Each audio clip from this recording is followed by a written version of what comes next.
கிலோண்ணா இருக்கு அது 230 கிலோ.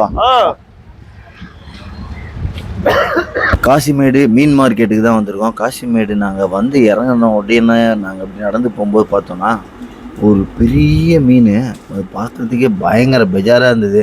சரி ஓடி போய் அவர்கிட்ட இது என்ன மீனுன்னு கேட்டேன். வாழை மீனுன்னாரு. இது எவ்வளோ வெயிட்டுன்னு கேட்டேன். 850 கிலோன்னாரு. அப்படியே அவர் கூட போயிட்டு அதுக்கப்புறம் அப்படியே உள்ளே போயிட்டோம். உள்ளே போனோன்னே எல்லா மீனையும் பார்த்தோம். இது வந்து பார்த்திங்கன்னா பாறை மீன், வஞ்சிரம் மீன், அப்புறம் எல்லா வகையான மீனும் அங்கே இருந்தது. நாங்களும் எல்லாத்தையும் ஒரு ரவுண்ட் அடித்து எல்லாத்தையும் சுற்றி கீற்றி பார்த்து முடிச்சு விட்ட உடனே எல்லாத்தையும் விசாரித்தா ரேட் எல்லாம் பயங்கரமாக இருக்குது. நம்ம வீட்டுக்கிட்டே வாங்கலாமே, ஏன் இவ்வளோ ரேட் இருக்குதுன்னு சொல்லிட்டு நாங்களும் சுற்றி பார்த்தோம். ஆனால் இங்கே இருக்கிற ஒரே ஸ்பெஷாலிட்டி என்னன்னு பார்த்தீங்கன்னா, எல்லாம் பெரிய பெரிய மீனாக இருந்தது, நல்லா ஃப்ரெஷ்ஷாகவும் இருந்தது. ஆனால் ரேட்டு வந்து கம்மி தான். நமக்கு பார்க்கும்போது ரேட்டு ஜாஸ்தி மாதிரி தெரியுது. ஆனால் உண்மை என்னன்னு பார்த்தீங்கன்னா ரேட்டு வந்து கம்மி தான். இந்த வஞ்சிர மீன் எல்லாம் கண்டிப்பாக ட்ரை பண்ணலாம்.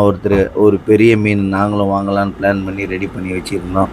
ஒரு வாட்டி கண்டிப்பாக ஒரு வாட்டி இல்லை, ரெகுலராக இங்கே வந்து வாங்கலாம். ரேட்டு வந்து கம்மியாக தான் இருக்குது. ஆனால் போகிறவங்க பார்க்கிங்லாம் ரொம்ப கஷ்டமாக இருக்குது. காரில் போகாதீங்க. ஏன்னா கார் உள்ள மீனை வச்சிங்கன்னா நாத்தம் தாங்க முடியல. எங்கள் வண்டி ரொம்ப ஸ்மெல் அடிக்க ஆரம்பிச்சிச்சு. எங்கள் வீடியோ உங்களுக்கு பிடிச்சிருந்தா லைக் பண்ணுங்கள், ஷேர் பண்ணுங்கள், கமெண்ட் பண்ணுங்கள். Thank you my dear friends. Subscribe பண்ணுங்கள். எல்லாரும் காசிமேடுன்னு சொல்லிட்டு இங்கே வந்தால் இங்கே பயங்கர ரேட்டாக இருக்குது.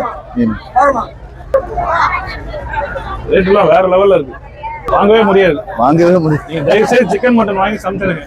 மீன் வந்தீங்கன்னா நீங்க மீன் வாங்குறதே 1150, 1300, 1500 கிலோவே அவ்வளவு விக்குது. நீங்க அழகா ஒரு 1/2 கிலோ 1 கிலோ மட்டன் வாங்கி வீட்டுல சமைச்சு ஜாலியா என்ஜாய் பண்ணுங்க. மீன் வந்து வேற சக்திங்க. இருக்கட்டுங்க, இப்போ இந்த டைம்ல வாங்க கூடாது. இவ்வளவு ரேட்லாம் கொடுத்து இந்த மீன் வாங்க கூடாது. மக்கள் எல்லாம் பாவங்க.